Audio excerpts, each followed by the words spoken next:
Welcome to Luca is a Billionaire, where the only thing I invest in is your answers. In this video, I will show you how to easily change your Honda Jazz remote battery. This simple guide will help you replace the battery in just a few minutes. First, you'll need a small flathead screwdriver and a new CR1616 battery. Make sure you have a clean, well-lit area to work in. This quick fix will have your remote working perfectly again in no time, saving you a trip to the dealership. Now let's open up the key fob. Look for a small slot, usually on the side or bottom edge of the remote. Take your small flathead screwdriver and gently insert its tip into this slot. With a slight, careful twist, the two halves of the key fob should begin to separate. Be gentle to avoid damaging the plastic casing. It should pop open with minimal effort, revealing the internal components.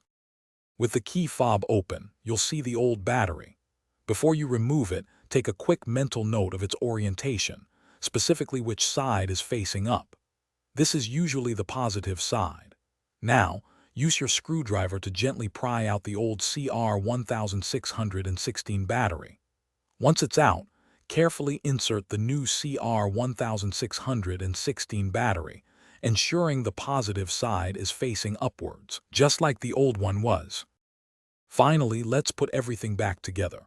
Carefully align the two halves of your Honda Jazz key fob. Make sure they fit together snugly without any gaps.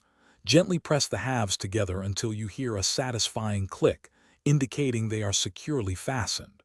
Once reassembled, take a moment to test your remote's functionality.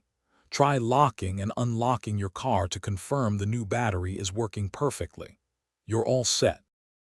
Thanks for watching and please subscribe. It's the best investment you'll ever make.